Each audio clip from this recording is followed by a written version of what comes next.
Eating Michelin-starred food in the comfort of your own home. Tasting an exciting new cuisine every day of the week, just by clicking an app. It wasn't always like that.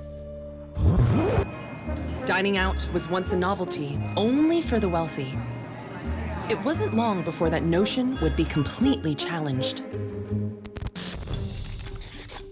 This was really their first interaction with technology. This is like the iPhone of 1902. Never before had this process of choosing food presented to the dining public.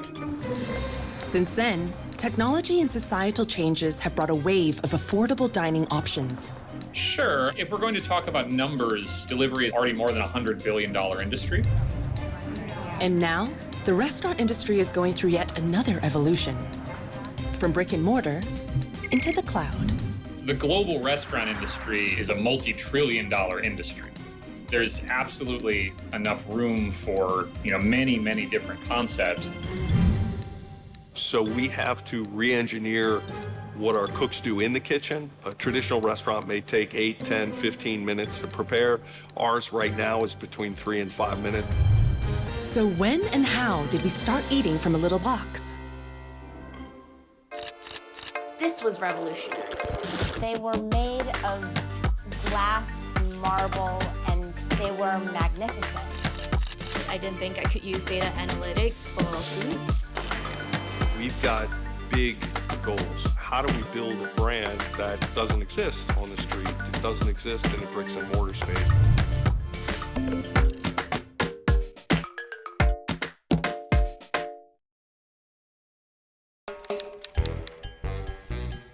Being in a restaurant on Zoom? I'm not sure. Well, it will be like advanced technology things, like robots cooking food for you. Pixel food. Or like a virtual restaurant, like a restaurant. Like the food you see in games. Like Super Mario, there's a banana, right? I think. Yeah. Then you'll see a banana named after Super Mario. If you said virtual restaurant to me, it'd be like those guys that only set up in dark kitchens to serve delivery orders specifically. Virtual restaurant. To me, it sounds like I'm going to look at a computer screen and not get anything into my stomach.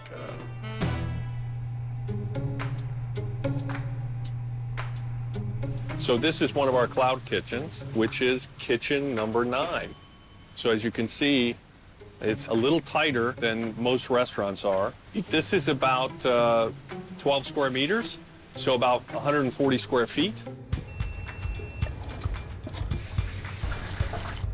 Sean Smithson is the co-founder of TiffinLabs and resident kitchen choreographer. And we've designed this efficiently so you can capture the steps of service perfectly. So when our chefs are in here working, they know exactly where they go from space to space and from piece of equipment to piece of equipment. How do we build a brand that doesn't exist on the street, that doesn't exist in the bricks and mortar space? But why were they even thinking about building a restaurant without a physical space? Michael Schaefer is an expert on the latest food trends. There's a lot of overhead in a traditional restaurant that you might not have in a kitchen that's just producing for deliveries. The COVID-19 pandemic hit. Restaurant spaces became empty shells with no foot traffic and wasted rental costs. Real estate that was once an asset was now a liability. So the TiffinLabs team decided to strip out the unnecessary costs and focus on where the money was at.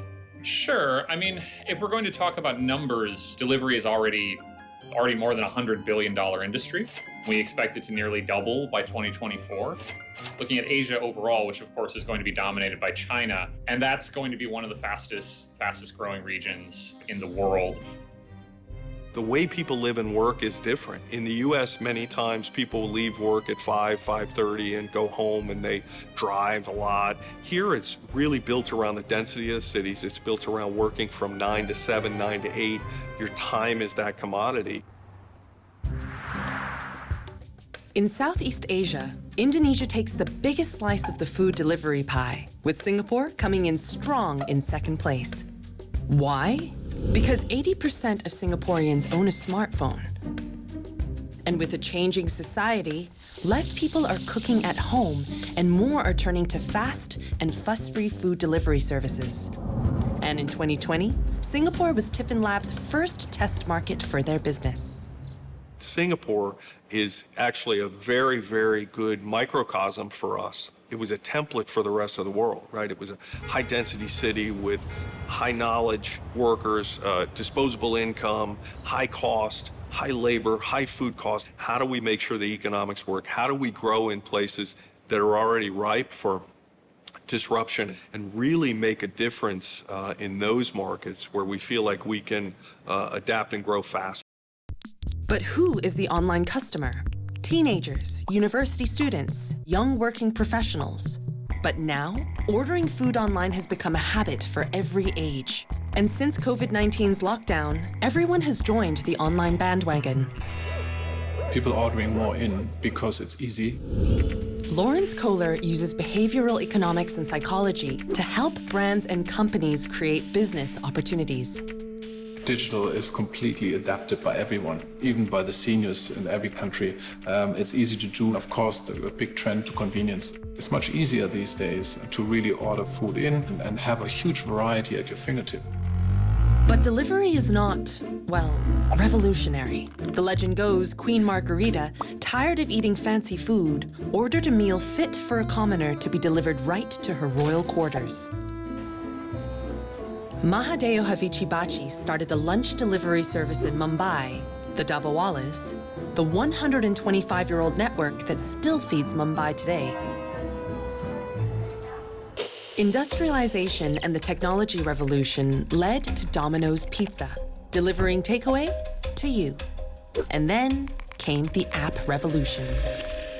Since the dawn of humankind, human beings have tried to increase the profitability of a food source by reducing the amount of energy and time invested in obtaining it.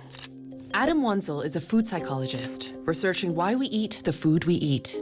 So for example, if you have to drive 30 minutes to pick up a pizza, it's actually less profitable in terms of the energy it yields and the time invested versus having the exact same pizza delivered. So in a way, things like vending machines and instant foods, and certainly delivery pizzas, are the epitome of optimal foraging. Optimal foraging today means grab and go. And the latest foraging trend for the multi-trillion-dollar restaurant industry is fast casual chains. And that is exactly what the co-founder of TiffinLabs, Nat, picked up at his last role. I was part of the team that together launched the food business in Thailand. My job at Grab, I saw the impact of food delivery on consumers, merchants in the traditional F&B space, and saw very clearly what the gaps were. The gap they identified was not an offshoot of a traditional restaurant. Instead, they toyed with a completely new concept, the virtual restaurant. We spent almost a year studying the whole space to understand what worked, what didn't work. We really thought we came up with something revolutionary. What exactly is a virtual restaurant? Also known as dark, ghost, or cloud kitchen.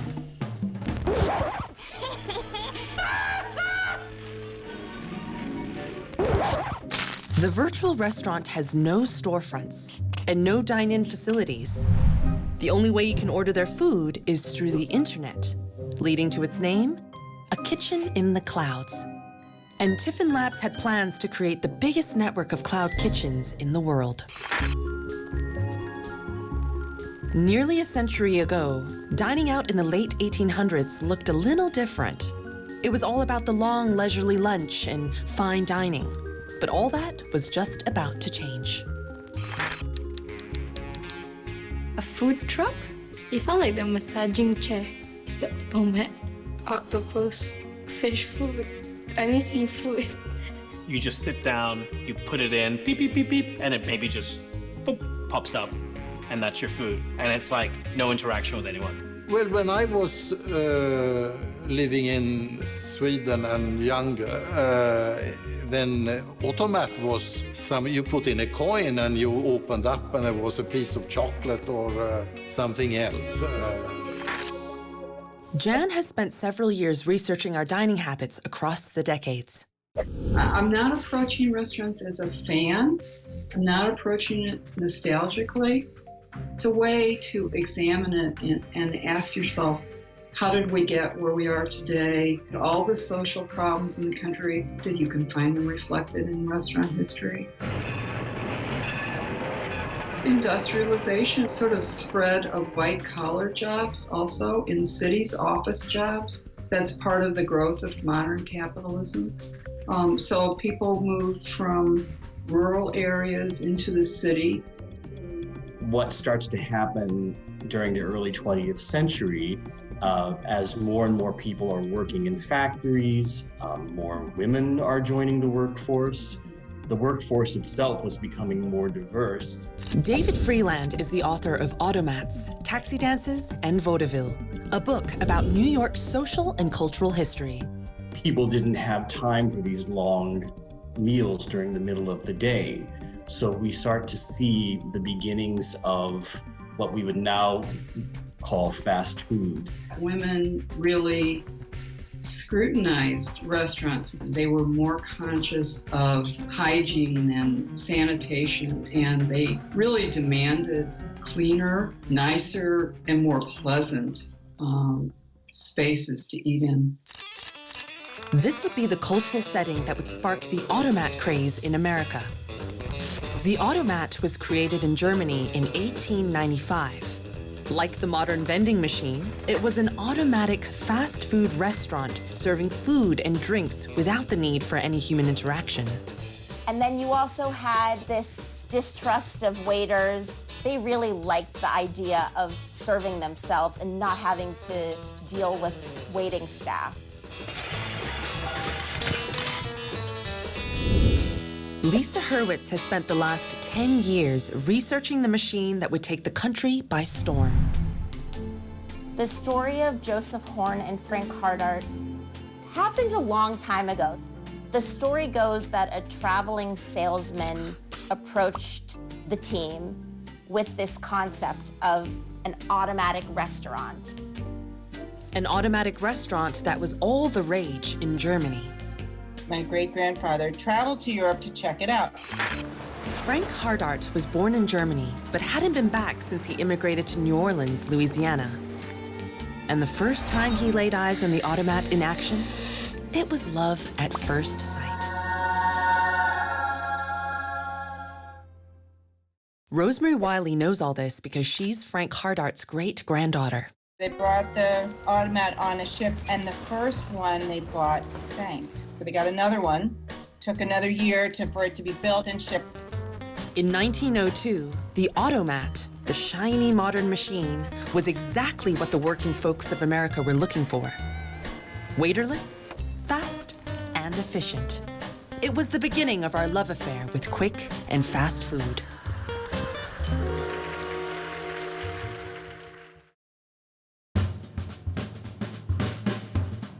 Started in 2020, Singapore's TiffinLabs virtual restaurant is making global headlines, ditching dine-in for delivery.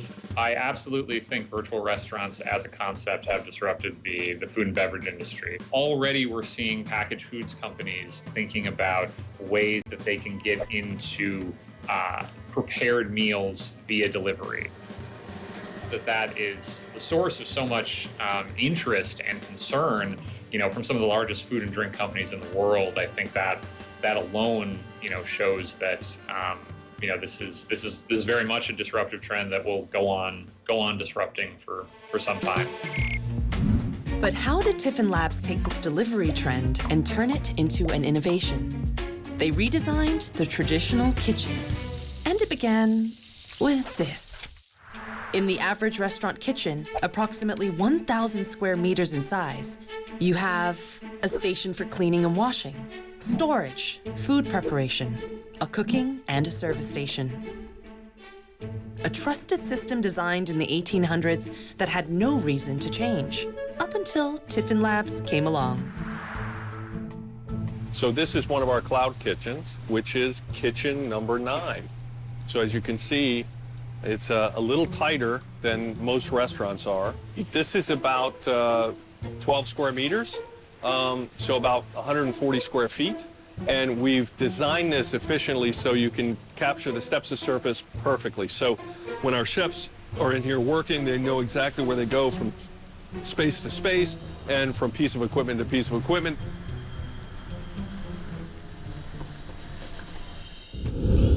Tearing up the traditional kitchen was only the start. While traditional restaurants strive to hone in their brand and stand out in their chosen cuisine, TiffinLabs needed to be able to cook, well, Thai, Italian, Chinese, Korean, Indian, Singaporean, and each cuisine comes under its very own brand. I think the big change is the ability to experiment across multiple brands. Multiple cuisines can be very important for scale. If you're trying to become the largest player, you can make bets that you otherwise wouldn't make. Multi-branding is nothing new. We've seen it in many, many markets, whether it's the car industry, the retail, the fashion industry. Sometimes I jokingly ask my wife, what kind of chicken are we getting today? Tonight we are having squid. I think I eat regularly quite a few different cuisines, possibly 4 or 5. I like it varied. We like Japanese, Italian, not so much Indian. The other day we went for Korean, but it was okay, not too excited. But I like Western. And of course Chinese. We eat Chinese all the time.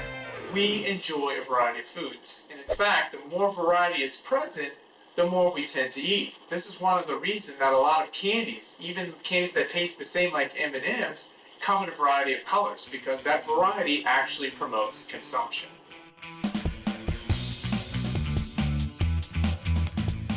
It helps you to generate economies of scale. Helps you on the supply, especially on the food business where it's less waste. It sounds wonderful in theory, but cooking 6 dishes each from a different cuisine in a 12 square meter kitchen with 2 chefs can't be easy. It became a dance and an orchestration. The biggest challenge was spatially defining how each one of the brands worked within the kitchen, and then how to make sure that they were coordinated so that you didn't have people walking all over each other. Terrence Chua's job is to take everything chefs know about cooking and turn it into a process fit for a delivery-only kitchen. So in a traditional restaurant, the food gets to the customer within 7 to 8 minutes from the kitchen to the customer.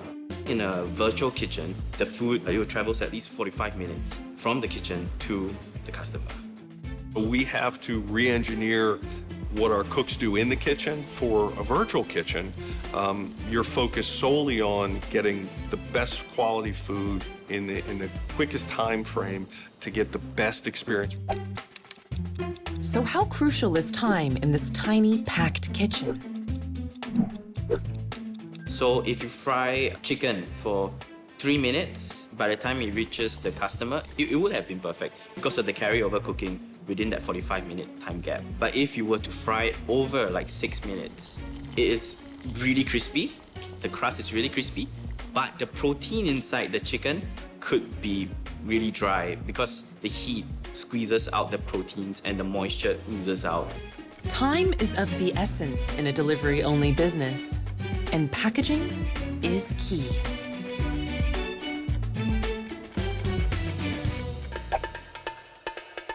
I think it's probably the 50-50. It's a very good marriage between the packaging and the product. We were starting to build our Potato Lab brand, which is a snack brand that has French fries. We brought about 50 orders of fries back. We put all this packaging out. We have probably 80 pieces of packaging, and we started sorting. But when it got into 30 and 45 minutes, the packaging really started to erode the product. And what we finally came down to was the best product we had was the one that we're trying. But even then, we continue to see it as multifaceted, right? It has to deliver the food high quality, and it has to be tasty, and it has to be a good experience. Variety, time, packaging. TiffinLabs' motto. Not so different from another fast food phenomenon from the past. In 1902, the Automat, in all its gleaming glory, had just been unleashed on the American population. They were extremely large, taller than us, very wide, and they were made of glass and marble. They were magnificent. You might not even speak English yet, but you can go to the Automat. This was really their first interaction with technology. This is like the iPhone of 1902. You're really using technology by using an Automat. Chicken pot pie for $1.15. Halibut steak for $1.50. Delicious food at affordable prices. Culturally, the Automat was groundbreaking. And never before had this process of choosing food been presented to the dining public. It was just a giant machine full of all sorts of opportunity. The Horn Hardart Automat's marketed choice. We see that now today where everything is about options and personalized. Starbucks. So you see that in any developed country where we call it self-actualization psychologically, where people really want to express their individuality. And that leads to customization and personalization. So you don't want to order or buy something that everyone else has. You want to have something specific. The other part of it is control. When we get to personalize food, we get to take control, right? And control of our own destiny. By 1920, the economic model that fueled the Automat's success was threatened by the Great Depression. October 29, 1929, Black Tuesday. The New York Stock Exchange is in a panic. America was giving up a traditional economy for a free market, and industrial workers began losing their jobs. Spending power plummeted, and people couldn't afford their favorite meal anywhere, let alone at the Automat. But Horn and Hardart turned this crisis into an opportunity through one commodity. A lot of people talk about the coffee. My father once met President Nixon, who told him, he said, Hardart, is that where those wonderful baked beans come from? And coffee was always another favorite. And the way it was dispensed was so beautiful and interesting from these dolphin spouts. Before this, people were making coffee, clarifying it with eggshells, but that was not the way of the future. So they were so known for their fabulous cup of drip coffee. They were agreed upon as one of the best cups of coffee in the city, and it was so delicious.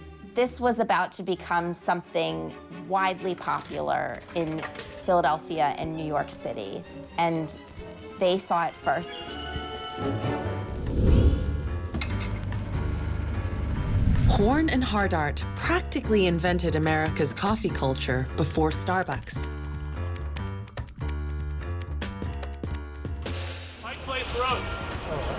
Thank you all very much. Employees at Starbucks raised their coffee cups to toast its newest brew. The coffee giant is launching what it says is an everyday cup of joe.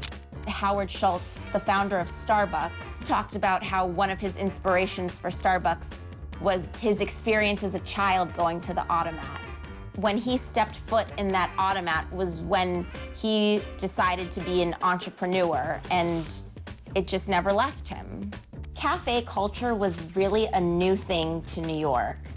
Americans have never been thought of as people to take their time with eating. Americans are always on the go, always in a rush. And so this was really a new thing to sit and take your time. The Automat was able to adapt as an institution to other changes that were taking place within American life.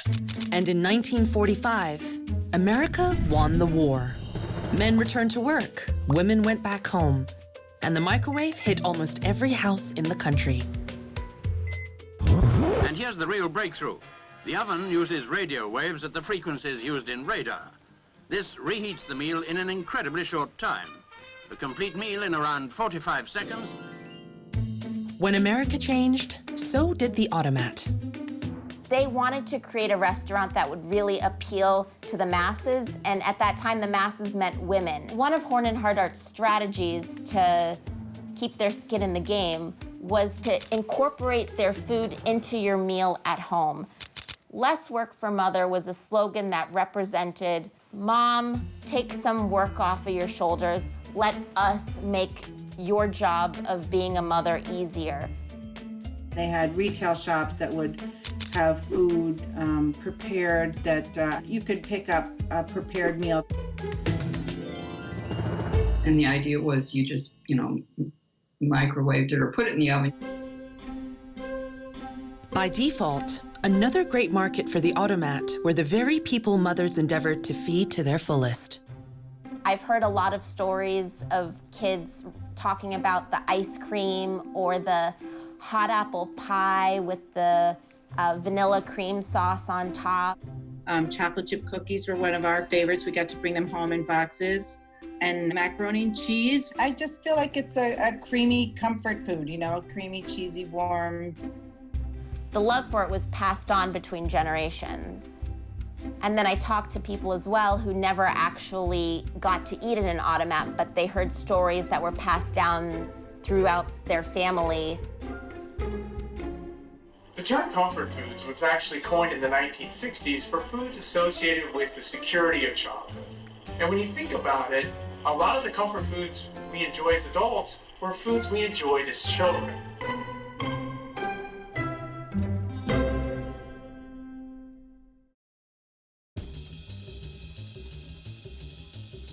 The Automat won people over in the mid-1940s during the war years, with marketing campaigns like less work for mothers and wartime comfort food like mashed potatoes and baked beans. But post-war America craved more than utility. The people wanted quality. And it also shows how glamour fits in with the dinner table. Every dish guaranteed to stimulate a jaded appetite. The way to the heart of the most stubborn bachelor is through his tum-tum. The original Automats that came from Europe, those relied on a dumbwaiter system. You would order your food, and then there would be a kitchen downstairs where they would make the food for you, and then they would bring it up to you on a dumbwaiter pulley kind of system, like an elevator operated from the basement.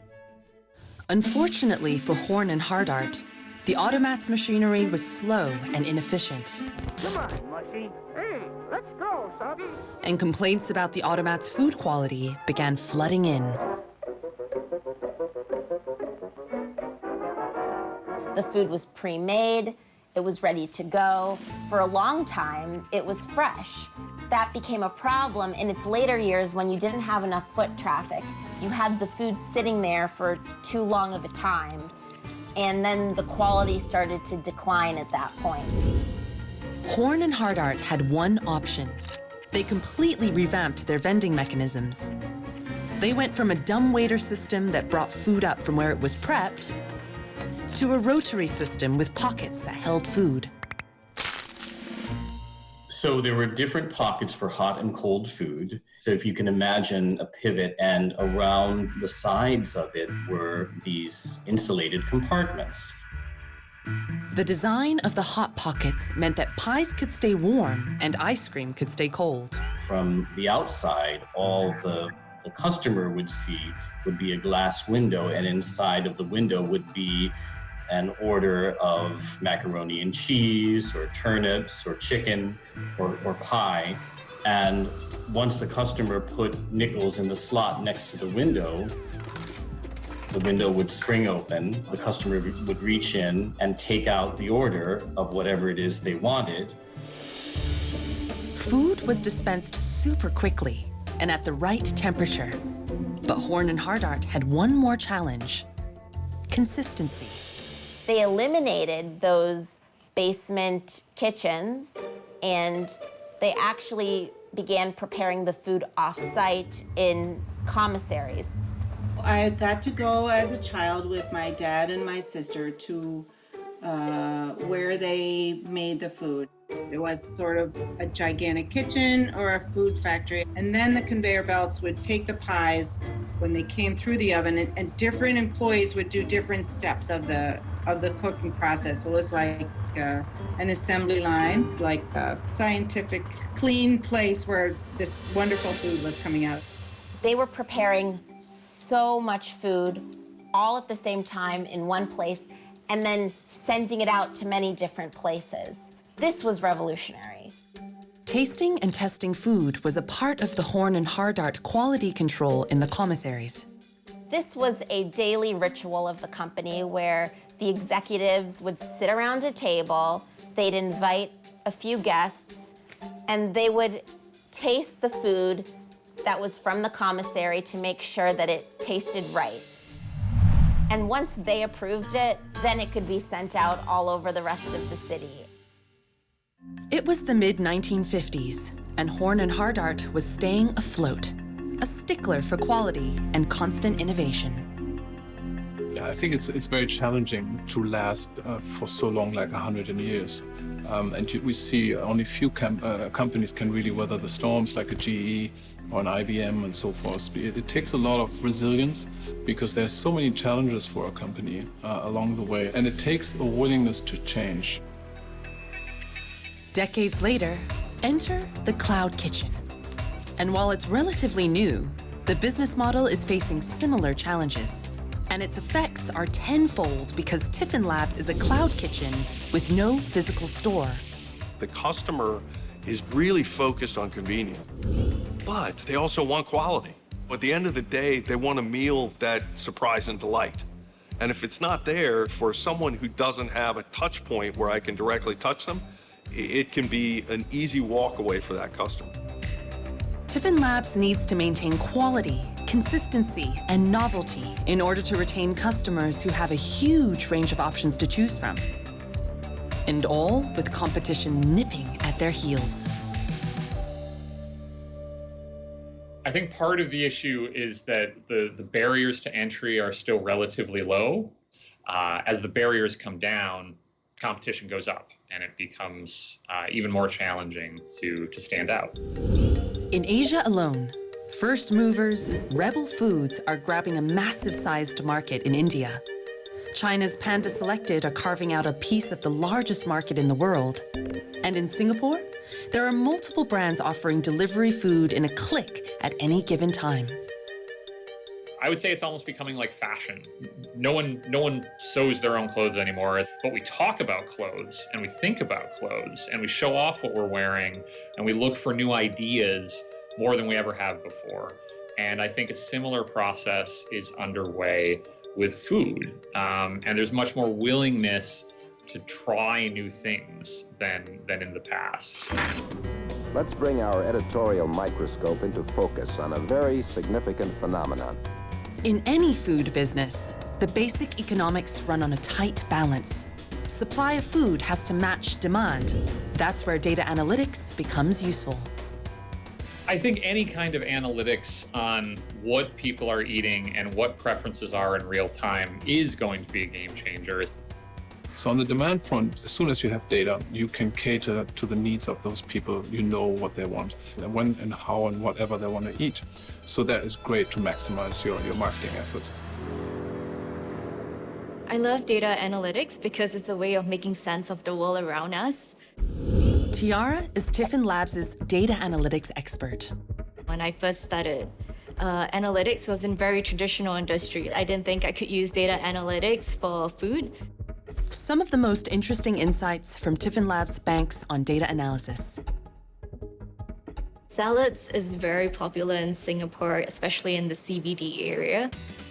We saw that the biggest demand for fried chicken was in the Upper Bukit Timah area and the Tampines area. Fried chicken is something that they typically order on weekends when they want to treat themselves. Salad was really a weekday meal for lunch. So we noticed that females were doing more of the ordering. But then you flip it around on the weekends, the guys are doing the ordering, and they were also spending more. That's extremely valuable data. And knowing, all of the things you can get from a smartphone, time of day, location, once you aggregate that, it can give you some very powerful insights. We realized that people were really looking for comfort food, and the ultimate comfort food to them was fried chicken. We have both Western and Asian cuisines. So this was really how we came up with one of our brands, Fat Fingers, which is the Korean fusion brands. So taking the normal Korean fried chicken, but giving this Westernized twist to it so that it can cater to both pockets of the demographics. Once the data reveals what the nation is craving, resident TiffinLabs research and development chef Terrence Chua gets cracking. I would never have thought in my career to use data to create cuisines or concepts. The marketing passed me a concept of doing American Korean fried chicken. So I took that concept and sourced out different kinds of ingredients that would fit that concept. And with that, I created a menu. We do so much R&D to ensure that by the time the food reaches the customer, it is 100% there. Data analytics is disrupting the way TiffinLabs does business. Only a few months ago that it kind of sparked that virtual restaurants could work, because I started my career in brick and mortar restaurants. Data is a game changer for the R&D chefs because it streamlines and focuses our concept. When I was younger, I don't think a concept such as a virtual brand is possible. We're just so used to going to the store to getting our food and dining out with a family.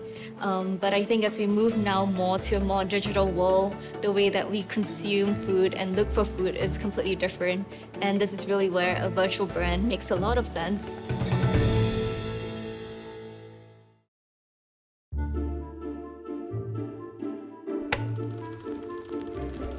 '1960s America, the era of great inflation.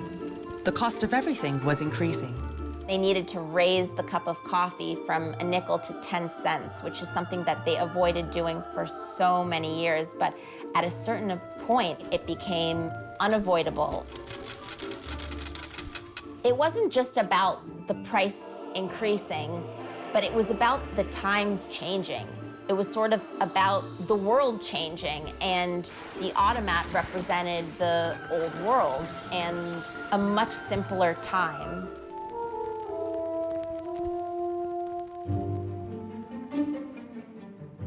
By this time, fast food burger chains had taken over the city.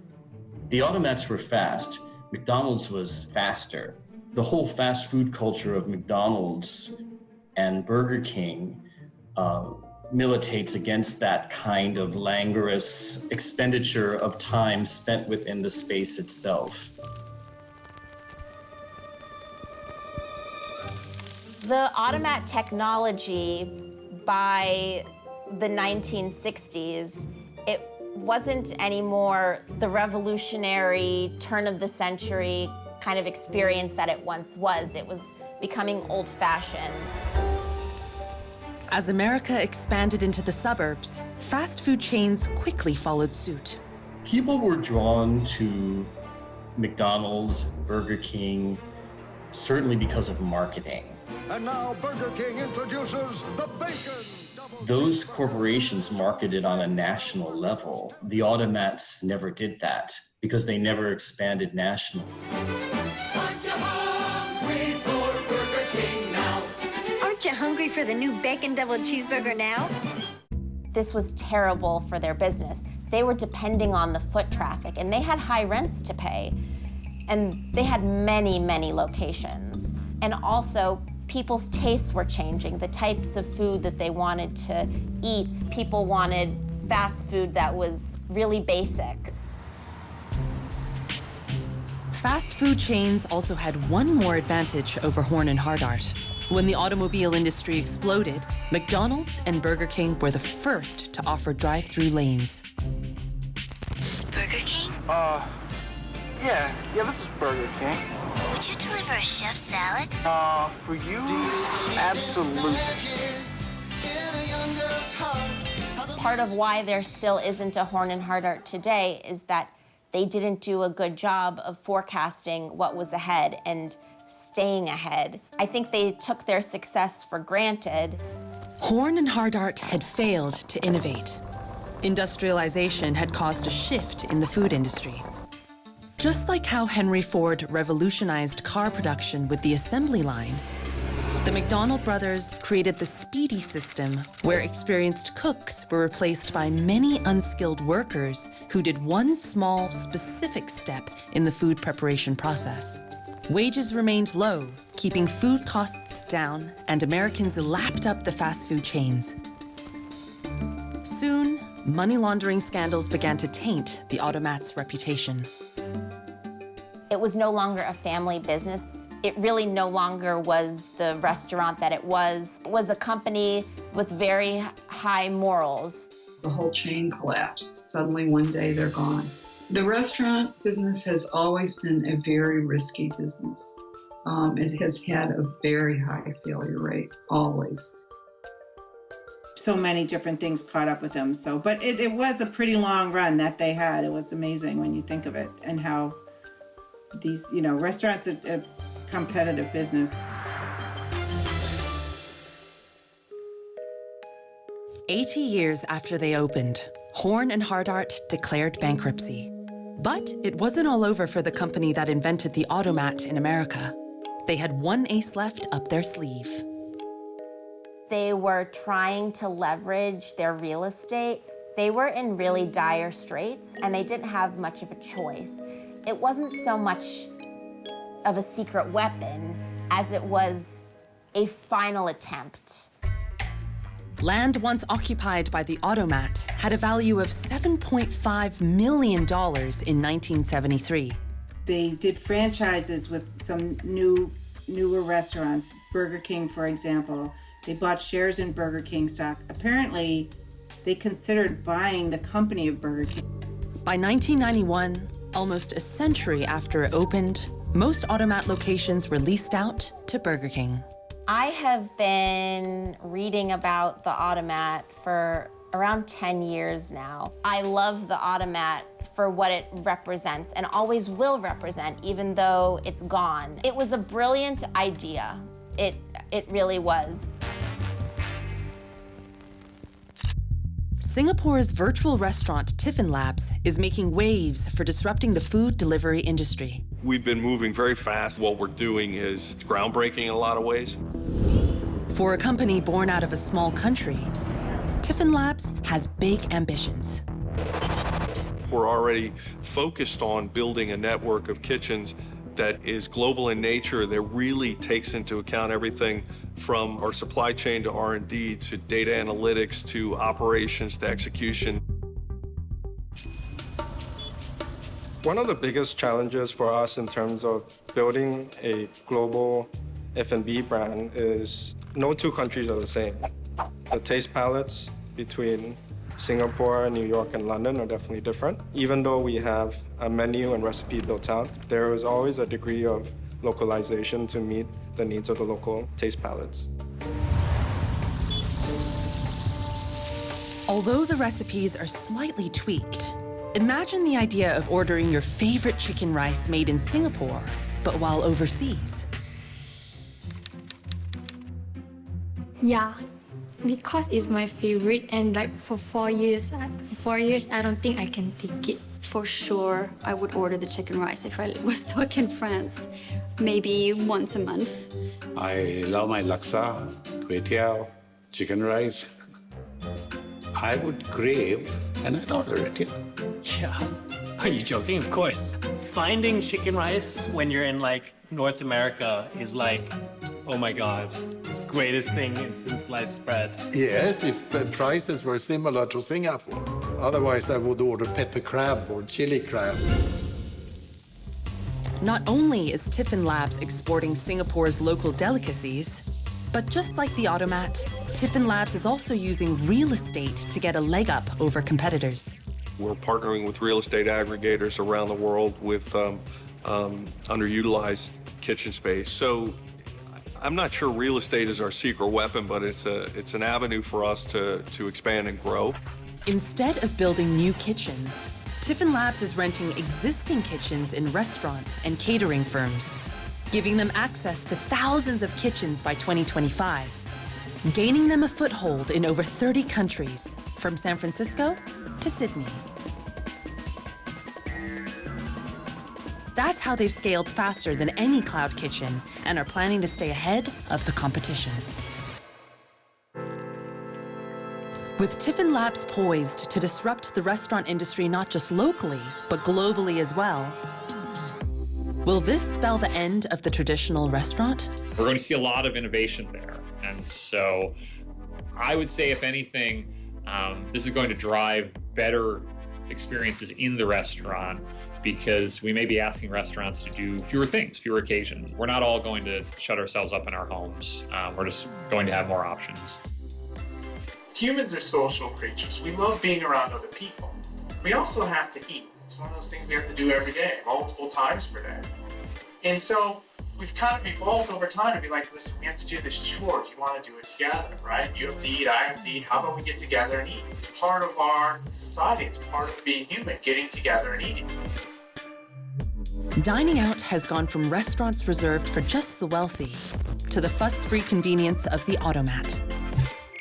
Today, delivery-only cloud kitchens are setting a radical overhaul to the restaurant industry.